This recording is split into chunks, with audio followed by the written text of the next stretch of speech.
WhatsApp guys, हम हैं आपके जुड़वा सुशांत और निशांत।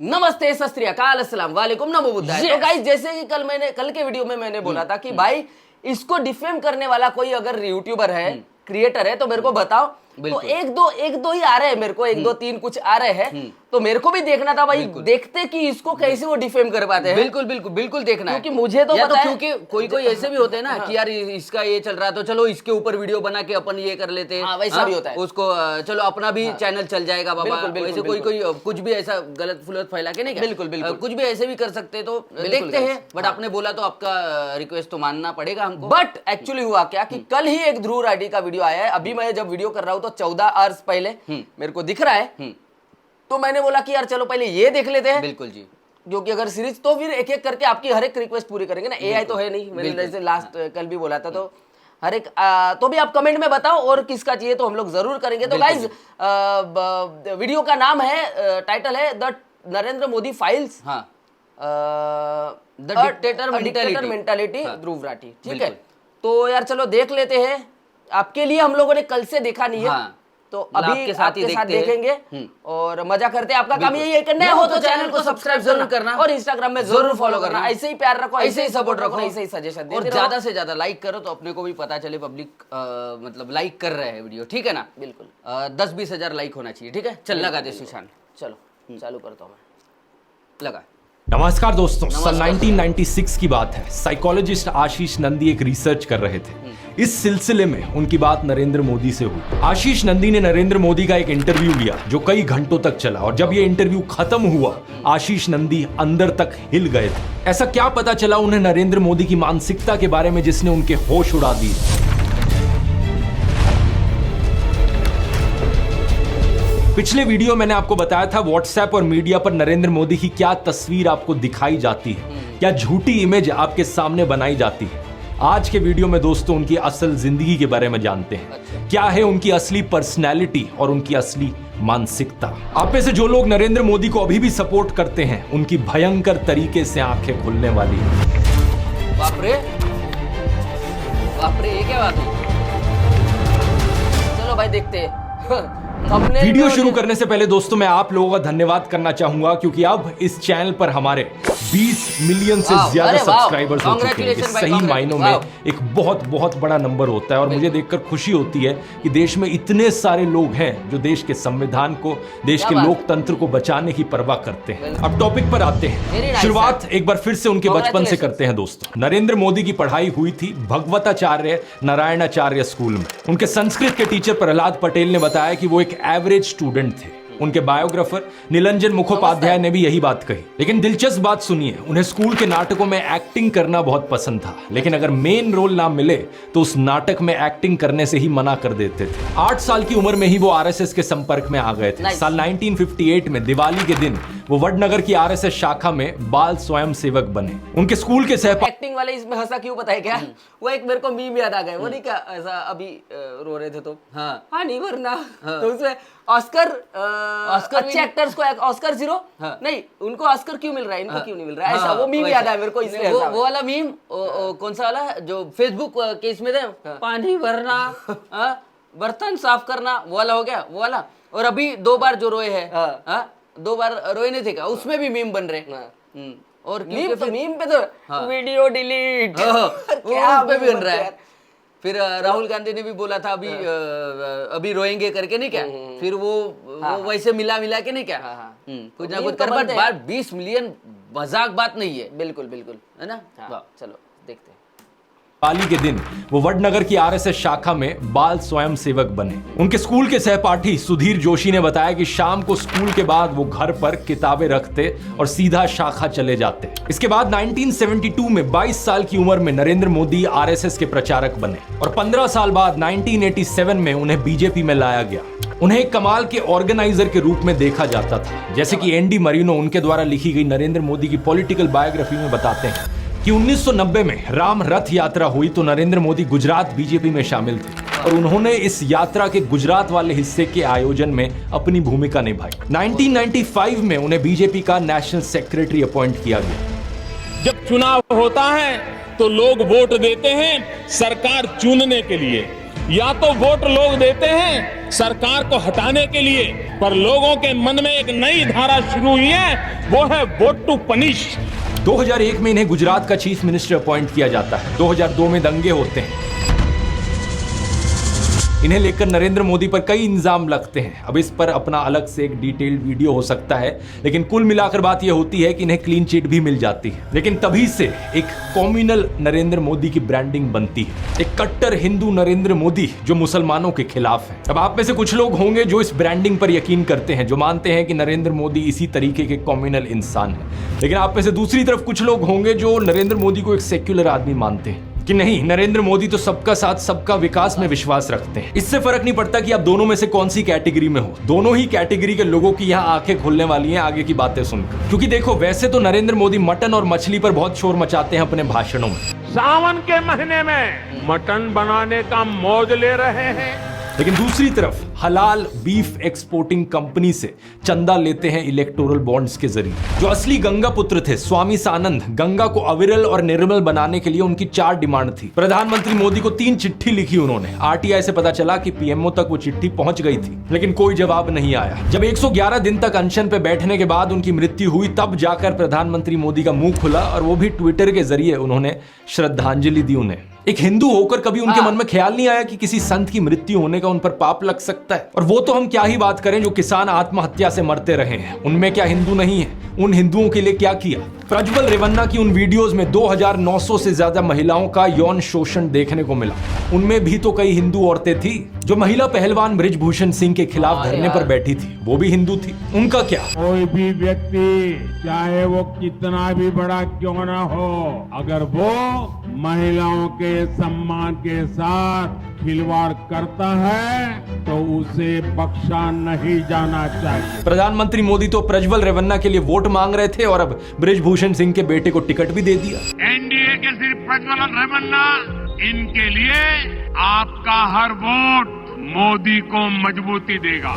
अब कुछ हमारे देश में ब्रेन वॉश लोगों का एक सेक्शन है जिन्हें इन चीजों से फर्क नहीं पड़ता। उन्हें नहीं फर्क पड़ता कि उनके घर की महिलाओं को सुरक्षा मिल रही है नहीं मिल रही, उनके बच्चों को शिक्षा मिल रही है नहीं मिल रही, रोजगार है नहीं है। उन्हें बस चाहिए कि मुसलमानों की ऐसी तैसी की जाए। और इन्हीं लोगों को मनाने के लिए नरेंद्र मोदी के हिंदू मुसलमान वाले भाषण होते हैं। कभी मोदी कहते हैं कि कपड़े देखकर दंगाइयों को पहचाना जा सकता है। ये आग लगाने वाले कौन है वो उनके कपड़ों से ही पता चल जाता है। तो कभी अमित शाह एक भाषण में मुसलमानों के खिलाफ डॉग विस्लिंग करते हैं, कहते हैं कि 2002 में उन्होंने दंगे की और नरेंद्र मोदी ने उन्हें सबक सिखाया। प्रधानमंत्री मोदी को इस सब की कोई हिचक नहीं है कि मैं प्रधानमंत्री हूं, मेरे पद की कोई गरिमा है, इस सब से कुछ फर्क नहीं पड़ता। खुल्लम खुल्ला कम्युनल बेशर्मी के साथ वो भाषण देते हैं। ये भाषण दिया था उन्होंने राजस्थान में, जहां मुसलमानों के खिलाफ नफरत फैलाकर वोट मिलने थे। इसका मतलब ये संपत्ति इकट्ठी करके किसको बांटेंगे? जिनके ज्यादा बच्चे हैं उनको बांटेंगे, घुसपैठियों को बांटेंगे। लेकिन कहानी में अब ट्विस्ट देखिए, बिहार में समीकरण कुछ और थे, तो वहां मोदी शांति दूत बन गए। ये बोलने लगे कि मैं देश को धर्म के नाम पर नहीं बंटने दूंगा। मैं जब तक जिंदा हूं, मैं धर्म के आधार पर इस देश को बांटने नहीं दूंगा। अलीगढ़ की रैली में भी मुस्लिमों के हितैषी बनकर आए थे। बोलने लगे कि कांग्रेस और समाजवादी पार्टी ने मुसलमानों के लिए कुछ नहीं किया है। कांग्रेस, सपा जैसी पार्टियों ने और मुसलमानों के राजनीतिक, सामाजिक, आर्थिक उत्थान के लिए कभी कुछ नहीं किया। और 14 मई को तो इंटरव्यू में ये तक कह डाला कि जिस दिन मैं हिंदू मुस्लिम करूंगा उस दिन मैं सार्वजनिक जीवन में रहने के योग्य नहीं रहूंगा।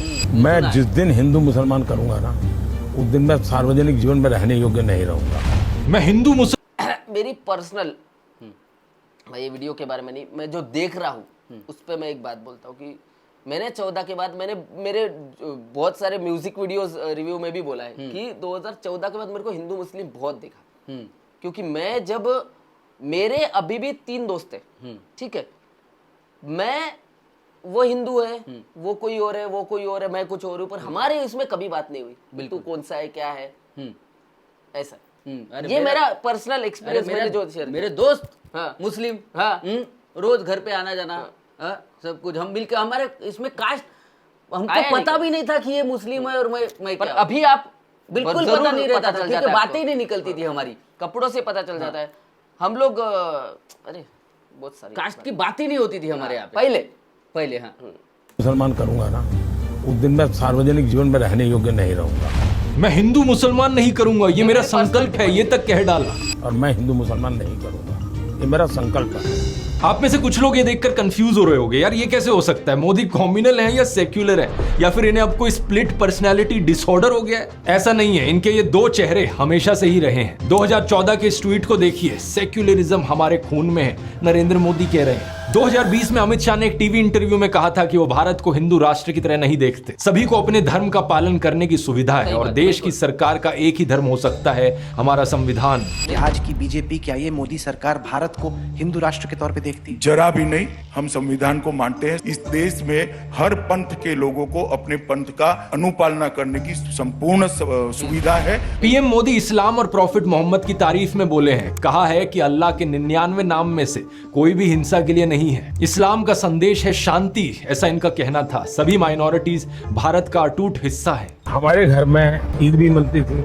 मेरे घर में ईद के दिन कुछ का खाना नहीं पड़ता, सारे मुस्लिम परिवारों से मेरे यहाँ खाना आ जाता था। जब मुहर्रम निकलता था तो हमारा कंपल्सरी होता था कि उससे नीचे से निकलो, जैसे परिक्रमा करते हैं ना मंदिरों, ताजिए के नीचे। हाँ, तो ताजिए के नीचे से निकलो, हमें सिखाया जाता था। आप यहाँ पैटर्न ढूंढने की कोशिश करो दोस्तों, क्योंकि बात यहाँ सिर्फ हिंदू और मुसलमान की नहीं है। जहाँ सिखिज्म से फायदा हो वहाँ ये पगड़ी बांधकर गुरुद्वारे में दाल बनाते हुए और लंगर सर्व करते हुए दिखते हैं मोदी। अभी कुछ दिन बाद पंजाब में भी तो चुनाव होने हैं। पत्रकार साक्षी जोशी ने इनके पुराने नाते वाले बयानों का एक बड़ा अच्छा कंपाइलेशन बनाया था। नरेंद्र मोदी ने एक बार कहा था, भगवान बुद्ध के साथ इनका सुखद संबंध है।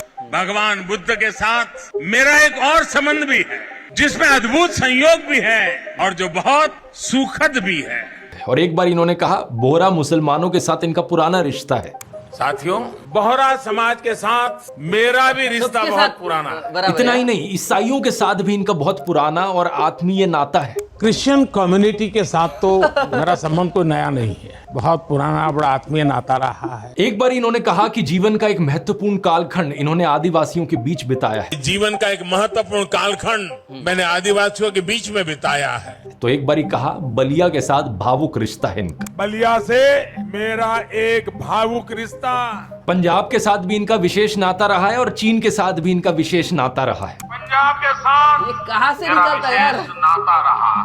चीन के साथ मेरा निजी रूप से भी एक विशेष नाता है। फ्रांस के साथ भी इनका पुराना नाता रहा है और यदुवंश के साथ भी इनका रिश्ता नाता है। मेरा खुद का व्यक्तिगत रूप से फ्रांस के प्रति लगाव बहुत पुराना रहा है। अरे यदुवंश के साथ तो हमारा रिश्ता है, हमारा नाता है। अरे किधर बंगाल से नाता जोड़ने के लिए इन्होंने कहा कि बचपन में ये कोलकाता की मेट्रो देखने आए थे। मैं बचपन में जब पहली बार कोलकाता आया तो एक आकर्षण था, जरा मैं मेट्रो देखूं। प्रॉब्लम बस ये है कि कोलकाता मेट्रो 1984 में शुरू हुई थी, जब ये 34 साल के थे।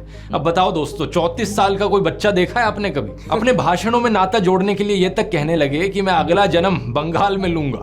अगले जन्म में बंगाल की किसी माँ के गोद से पैदा होने वाला हूँ। उड़ीसा में जाकर कहते हैं कि ओडिशा को देश का नंबर 1 राज्य बनाएंगे, और कर्नाटका में जाकर कहते हैं नहीं, हम कर्नाटका को देश का नंबर 1 राज्य बनाएंगे। उड़ीसा को देश का नंबर 1 राज्य बना सकते हैं, कर्नाटका को पूरे देश का नंबर 1 राज्य बनाने का लिए। बात समझ रहे हो ना दोस्तों? वोट पाने के लिए जहां जो बोलना पड़े वो बोला जाता है। हर एक राज्य में एक इमोशनल कनेक्ट बनाने के लिए वहां के लोगों के साथ एक नाता निकल कर आ जाता है। पूरे देश में यही स्ट्रैटेजी चलाई जाती है। उत्तर प्रदेश में बीजेपी गौ माता के नाम पर लोगों को इमोशनल करती है। ये कहते हैं कि गौ हत्या को अगर रुकवाना है तो हमें वोट करो। केरला में जाकर इसका उल्टा कहते हैं, अगर क्वालिटी बीफ चाहिए आपको तो हमें वोट करो। जब गोवा की बात हुई तो 2015 में अमित शाह ने खुद कहा था कि इनका देश भर में बीफ बैन करने का कोई प्लान नहीं है। अब जनता के लिए अच्छे काम करना यह भी एक तरीका है सत्ता हासिल करने का, लेकिन इतनी मेहनत कौन करे? काम के नाम पर या तो लोगों को सपने दिखाए जाते हैं या फिर नौटंकियां करी जाती हैं। गुजरात मॉडल, अच्छे दिन, गंगा नदी की सफाई, 100 स्मार्ट सिटीज, काला धन वापस लाओ, ये कुछ ऐसे सपने थे जिनकी एक्सपायरी डेट रीच हो चुकी है। डिमोनेटाइजेशन को देखो, 2016 में अमित शाह ने कहा था कि ये काले धन के खिलाफ सर्जिकल स्ट्राइक है। अगर ऐसा है तो नोटबंदी के नाम पे वोट क्यों नहीं मांगते लोगों से? 3 फार्म लॉज को याद करो। प्रधानमंत्री मोदी ने कहा था कि ये ऐतिहासिक चीज है किसानों के लिए। फिर जब मोदी सरकार ने इन्हें वापस लिया तो गोदी मीडिया वाले कह रहे थे कि ये मास्टर स्ट्रोक है इन्हें वापस लेना। तो अब वोट क्यों नहीं मांग रहे इस चीज पर? ना तो कृषि कानूनों पर वोट मांग रहे हैं, ना इनके वापस लेने पर वोट मांग रहे हैं। किसानों की आय दुगनी करने की बात करी थी इन्होंने, क्या हुआ उसका? 2014 से पहले नारा लगाया जाता था, ना खाऊंगा ना खाने दूंगा। और मेरा तो मंत्र है, न खाऊंगा न खाने दूंगा। कहते थे कि संसद को गंगा की तरह पवित्र कर देंगे। कभी आपने इस नारे को दोबारा सुना इनके मुंह से? अरे महंगाई के बारे में नरेंद्र मोदी कहा करते थे, प्रधानमंत्री के मुंह से महंगाई का म भी नहीं निकलता। प्रधानमंत्री यहाँ आए थे, लेकिन प्रधानमंत्री महंगाई का म बोलने के लिए तैयार नहीं है, महंगाई का म बोलने के लिए तैयार नहीं। इन्होंने ही नारा दिया था बहुत हुई महंगाई की मार, तो अब महंगाई को कंट्रोल करने पर वोट क्यों नहीं मांग रहे? नरेंद्र मोदी खुद को गंगा पुत्र कहा करते थे, तो अब नमामि गंगे के नाम पर वोट क्यों नहीं मांग रहे? क्यों नहीं मांग रहे वोट काम पर? ये मेक इन इंडिया का शेर याद है दोस्तों? अब तो ये शेर कहीं नहीं दिखाई देता किसी चुनावी पोस्टर पर। Make in India, made in India, आदर्श गांव, smart city, bullet train, 15 lakh, skill India, Mudra loan, look east policy, करोड़ों रोजगार, नारी शक्ति, बेटी बचाओ बेटी पढ़ाओ, कोरोना, अग्निवीर। अरे कुछ तो ऐसा होगा जिसके दम पर चुनाव लड़ सको। राहुल गांधी ने तो नरेंद्र मोदी को ओपन डिबेट के लिए भी चैलेंज कर दिया। इतना अच्छा मौका है कि राहुल गांधी के साथ 1-on-1 डिबेट करें और बता दे लोगों को, देश की जनता को दिखा दें कि इन्होंने 10 साल में कितना काम किया है। लेकिन ना तो इन्होंने कोई प्रेस कॉन्फ्रेंस करी इन 10 सालों में, ना कोई अनस्क्रिप्टेड इंटरव्यू किया जिसमें कोई खुलकर सवाल पूछ सके इनसे। तो कहां से इनमें हिम्मत होगी एक डिबेट करने की? Allow to rest. अबे क्या एडिट है यार, ये वाला क्यों डालते? इसीलिए चुनावी भाषण में अब फिर से वही हिंदू मुस्लिम और पुराना नाता। ये है निंजा टेक्निक जनता को रिझाकर वोट लेने की। लेकिन अब दूसरी बात यहां पर आती है कि अपने संगठन के अंदर अपनी पैठ कैसे बनाई जाए। पिछले वीडियो में मैंने हिस्टोरियन हरबंस मुखिया के एक आर्टिकल की चर्चा करी थी जिसमें उन्होंने मोदी और औरंगजेब की तुलना की थी। उसमें एक सिमिलैरिटी ये भी थी कि किसके साथ मिलकर किसे साइड करना है। ये बात औरंगजेब भी अच्छे से जानता था और नरेंद्र मोदी भी। कई सीनियर बीजेपी लीडर्स के साथ बातचीत के आधार पर कैरेवान में ये रिपोर्ट छपी थी जिसमें बताया गया कि कैसे नरेंद्र मोदी ने केशुभाई पटेल के साथ मिलकर शंकर सिंह वगेला को बाहर किया, फिर बीजेपी की नेशनल लीडरशिप की मदद से केशुभाई पटेल को ही बाहर कर दिया। हरबंस मुखिया बताते हैं कि जब अटल बिहारी वाजपेयी ने राजधर्म निभाने को कहा मोदी को, तो उन्होंने लाल कृष्ण आडवाणी के साथ नजदीकियां बढ़ानी शुरू कर दी और बाद में जाकर आडवाणी को ही आइसोलेट कर दिया। ऐसे ही 2014 में जसवंत सिंह को टिकट नहीं मिलने दी। 2014 में मुरली मनोहर जोशी को उनकी टिकट वाराणसी से हटाकर कानपुर भेज दिया गया और 2019 में कहा कि अब आप भी आडवाणी जी के साथ विश्राम कीजिए। एनडीटीवी की वेबसाइट पर सिद्धार्थ वरदराजन का 2015 का यह आर्टिकल देखिए जिसमें बताया गया कि मौजूदा फॉरेन सेक्रेटरी सुजाता सिंह को समय से पहले रिटायर करवाया गया और एस जयशंकर को सीधा फॉरेन सेक्रेटरी बनाया गया और फिर वो विदेश मंत्री भी बन गए। इसमें यह भी बताया है कि कैसे सुषमा स्वराज को विदेश नीति के की डिसीजन से बाहर रखा जाने लगा था। द प्रिंट पर 2019 का मौसमी दास गुप्ता का यह आर्टिकल देखिए। ये बताती है कि कैसे राजनाथ सिंह के सीनियर मोस्ट मिनिस्टर होने के बावजूद उन्हें 8 में से 6 कैबिनेट कमेटी से ड्रॉप कर दिया गया था एक स्ट्रॉन्ग मैसेज देने के लिए। बाद में इसे रिवाइज किया गया और उन्हें 6 कमेटी का मेंबर और एक हेड बनाया गया। लेकिन यही चीज नितिन गडकरी के साथ भी हुई। 2021 में नितिन गडकरी की स्टेटमेंट आई थी कि अटल बिहारी वाजपेयी और जवाहरलाल नेहरू आदर्श लीडर्स हैं। अगले साल ही बीजेपी के पार्लियामेंट्री बोर्ड से नितिन गडकरी को ड्रॉप कर दिया गया। ऐसा नहीं है कि नरेंद्र मोदी केवल साइडलाइन करते हैं, एक बार जरा उनकी भक्ति करके देखो और फिर देखो कमाल। इस आर्टिकल को देखिए। निर्मला सीतारमण का चौंकाने वाला राइज। 2006 में उन्होंने बीजेपी ज्वाइन करी और सिर्फ 11 साल बाद वो डिफेंस मिनिस्टर बन गई। 2019 में वो फाइनेंस मिनिस्टर भी बन गई। बिजनेस स्टैंडर्ड के इस 2014 के आर्टिकल को देखिए। स्मृति ईरानीज मर्क्यूरियल राइज। 2004 में स्मृति ईरानी ने कहा था कि अगर नरेंद्र मोदी गुजरात के दंगों के ऊपर इस्तीफा नहीं देंगे तो वो आमरण अनशन पर बैठ जाएंगी। लेकिन 2 महीने बाद एलके आडवाणी के घर उन्होंने नरेंद्र मोदी के साथ डिनर किया और सुलह हो गई। 2014 में अमेठी से चुनाव हारने के बावजूद भी उन्हें एचआरडी मिनिस्टर बनाया गया और 2019 में women and child development minister बन गई वो। अश्विनी वैष्णव का केस देखिए। वो पहले आईएएस थे, फिर कॉर्पोरेट जॉब, फिर बिजनेस और 2019 में राज्यसभा में आए। लेकिन सिर्फ 2 साल बाद 2021 में इन्हें इकट्ठे 3 मंत्रालय दे दिए गए। रेलवेज, इलेक्ट्रॉनिक्स और आईटी और कम्युनिकेशन। ज्योतिरादित्य सिंधिया 2020 में कांग्रेस का साथ छोड़ा। मध्य प्रदेश में कांग्रेस की सरकार गिरा दी। फटाक से इन्हें राज्यसभा का MP बनाया गया और अगले साल मिनिस्टर ऑफ सिविल एविएशन बन गए। दूसरी पार्टियों के ऐसे 25 नेता हैं जिन पर भ्रष्टाचार के इल्जाम लगे हैं और जो आज बीजेपी ज्वाइन कर बैठे हैं। उनमें से 23 के मामलों को रफा दफा कर दिया गया। कौन करप्ट है, कौन इनकेपेबल है, इससे कुछ फर्क नहीं पड़ता। नरेंद्र मोदी का सिर्फ एक ही फंडा है, साढ़े नाल रहोगे तो ऐश करोगे। और ये तकनीक इनकी सिर्फ नेताओं तक सीमित नहीं है, ये रिवॉर्ड और पनिश का मॉडल देश में हर जगह चला रखा है। फॉर्मर CGI रंजन गोगोई ने कई ऐसे केस देखे जिसमें सरकार के मेजर पॉलिटिकल स्टेक्स थे। जब ये चीफ जस्टिस थे, कई ऐसे फैसले आए सुप्रीम कोर्ट की तरफ से जो सरकार के फेवर में गए और रिटायरमेंट के केवल 4 महीने बाद इन्हें राज्यसभा की सीट दे दी गई। सीनियर एडवोकेट दुष्यंत दवे ने इसे क्विड प्रो को का एक क्लियर केस बताते हुए डिस्गस्टिंग करार दिया था। सुप्रीम कोर्ट के जज अरुण मिश्रा ने ओपनली प्रधानमंत्री मोदी की तारीफ करी है, इन्हें वर्सेटाइल, जीनियस और इंटरनेशनली अक्लेम्ड विजनरी बुलाया है। कुछ साल पहले रिजर्व बैंक के साथ सरकार की तकरार हुई थी। RBI के गवर्नर रघुराम राजन को दूसरी टर्म नहीं दी गई, फिर उर्जित पटेल ने भी रिजाइन कर दिया। बाद में विरल आचार्य ने डिप्टी गवर्नर की पोस्ट से भी रिजाइन कर दिया था। इलेक्शन कमीशन को देखिए, 3 इलेक्शन कमिश्नर्स होते हैं। 2019 की इलेक्शन में एक इलेक्शन कमिश्नर अशोक लवासा ने नरेंद्र मोदी की हेट स्पीच पर क्लीन चिट देने से मना कर दिया था। कुछ ही महीनों बाद उन्हें हटा दिया गया इलेक्शन कमीशन से। इलेक्शन कमिश्नर्स अपॉइंट करने के लिए यह था कि सिलेक्शन पैनल में चीफ जस्टिस ऑफ इंडिया होंगे, लेकिन उन्हें भी हटा दिया गया सिलेक्शन पैनल से। इलेक्शन कमिश्नर्स भी नरेंद्र मोदी ने अपनी पसंद की अपॉइंट कर रखे हैं आज। ब्यूरोक्रेसी में लैटरल एंट्री स्कीम, यानी प्राइवेट से कोई आएगा और सीधा joint secretary, director, deputy secretary जैसी हाई पोस्ट पर अपॉइंट कर दिया जाएगा। ये स्कीम लाई गई सरकार के द्वारा। स्टेटमेंट, लोकेश चंद्र ने कहा कि मोदी गांधी से भी महान है, वे तो भगवान है। रिजल्ट, उन्हें Indian council for cultural relations का हेड बना दिया गया। स्टेटमेंट, पहलाज निहालनी ने कहा हर हर मोदी, घर घर मोदी।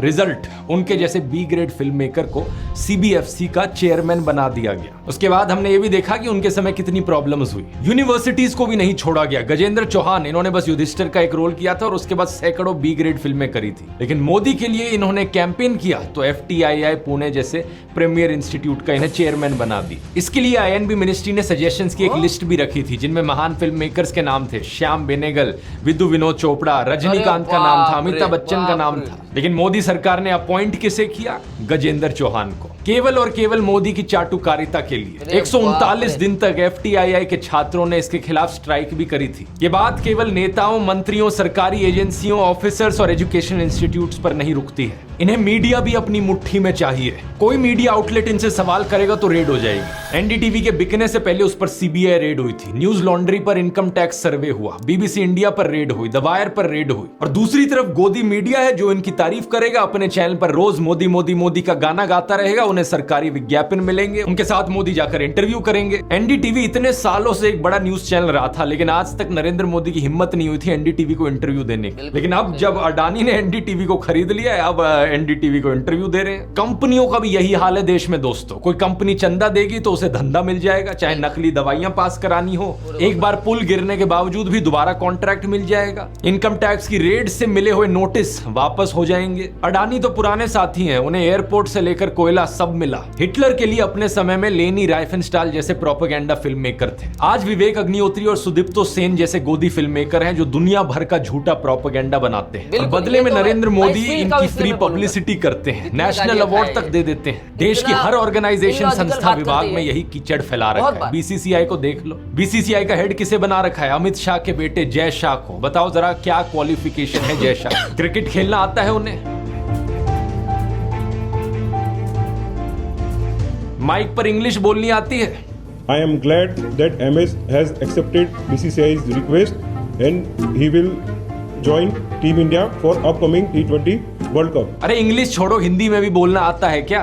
सब लोग मेरे स्टेटमेंट की बहुत वेट कर रहे थे कि मैं वर्ल्ड कप के लिए कुछ बोलता क्यों नहीं हूँ।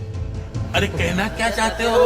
सोशल मीडिया एक नई चीज उभर कर आई तो वहां भी इन्होंने यही करने की कोशिश करी। जो इनके खिलाफ बोले उसे बैन कर दो, ब्लॉक करने की कोशिश करो। बोलता हिंदुस्तान यूट्यूब चैनल, उसे बंद कराया गया था। अभी फरवरी में 177 ट्विटर अकाउंट्स को विदहोल्ड कराया गया। किसानों का जो ट्विटर हैंडल था किसान एकता मोर्चा, वो बंद करवा दिया गया। जो भी इनकी आलोचना करे या तो उसे बंद करवा दो या फिर इनका IT सेल गंदी गालियां देगा, बुली करने की कोशिश करेगा। लेकिन दूसरी तरफ जो लोग इनके खास हैं उन्हें स्टेज पर, ये मैंने जब से ये वाले करने लग गया हूं ना, तो मेरे को समझ में आ गया कि ऐसा होता है कि कुछ भी भद्दी गालियां मैं देखता हूँ ना कमेंट में, आप भी देखो, मतलब आपको पता चलेगा। मतलब हमारी क्या गलती, हम तो देख रहे हैं ना। तो देख रहे हैं भाई। क्या हो गया अब भाई, ये हमारे जो परम पूज्य डॉक्टर बाबा साहब अम्बेडकर है, उन्होंने फ्रीडम ऑफ स्पीच का एक ये दिया है, बिल्कुल, ठीक है।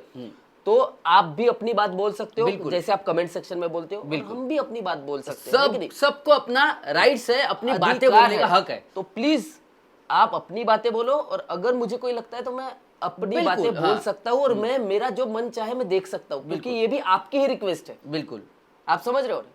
करवा दिया गया। जो भी इनकी आलोचना करे या तो उसे बंद करवा दो, या फिर इनका आईटी सेल गंदी गालियां देगा, बुली करने की कोशिश करेगा। लेकिन दूसरी तरफ जो लोग इनके खास हैं, उन्हें स्टेज पर बुलाओ, नरेंद्र मोदी उनके साथ हाथ मिलाएंगे। इसके लिए नेशनल क्रिएटर्स अवार्ड बनाए गए। कुछ विनर्स जेन्युइन थे, क्योंकि थोड़ी बहुत क्रेडिबिलिटी भी बनानी पड़ती है, लेकिन कई सारे मोदी की चरण वंदना करने वाले गोदी यूट्यूबर्स को यह अवार्ड दिया गया। 8% एनर्जी से अगर हम बात कर पाए तो फिर हम उस मैसेज को थैंक यू दोस्त। सच बताइए, why don't you get tired? आप थकते क्यों नहीं हैं? आपको मजा आता है काम करने में, या कोई टॉनिक वगैरह आप ले रहे हैं? क्या राज क्या है? इनके आईटी सेल वाले मेरे ऊपर सवाल उठाते हैं कि कोई पार्टी मुझे पे कर रही है इसलिए मैं वीडियोस बनाता हूं। अरे बेवकूफो, अगर किसी पार्टी को पे करना होता ना मुझे, मैं सबसे पहले बीजेपी के पास जाता। देश की सबसे अमीर पार्टी है बीजेपी, सबसे ज्यादा पैसे उनके पास हैं, और अगर उनका प्रचार करता मैं, नरेंद्र मोदी ही मुझे स्टेज पर बुलाते, मेरी तारीफ करते, हाथ मिलाते। मेरे लिए तो सबसे आसान काम था ये करना, लेकिन मैं अपने देश को इस हालत में गिरते हुए नहीं देख सकता। इसलिए मैंने अपना पूरा करियर दांव पर लगा दिया इस नाइंसाफी के खिलाफ आवाज उठाने के लिए, देश को बचाने के लिए। कल को अगर ये मेरा YouTube चैनल भी बंद करा देना, कम से कम मैं गर्व से कह सकूंगा कि मैं इनके जूतों में नहीं गिरा। मैं आखिरी दम तक देश के लोकतंत्र के लिए, देश के संविधान के लिए आवाज उठाता रहा, और चाहे इससे मेरा पूरा करियर खत्म हो गया, लेकिन कम से कम मैं नीचे नहीं झुका। इसके अलावा कुछ और रिवॉर्ड्स हैं, जैसे कि मोदी आपको अपने घर बुलाएंगे। अपने भाइयों को नहीं बुलाया वो अलग बात है, लेकिन 2015 में इन्होंने #super150 इन्फ्लुएंसर्स को अपने घर बुलाया था, और इनमें से मां बहन की घटिया गालियां देने वाले गालीबाज ट्रोल्स बहुत थे। ऐसे लोगों को पीएम मोदी ट्विटर पर फॉलो भी करते हैं, और बड़े प्राउडली वो अपने बायो में लिखते हैं, proud to be followed by PM Modi. ये भी देखिए डॉक्टर अंबेडकर के बारे में कितनी भद्दी भाषा का क्या लिखा है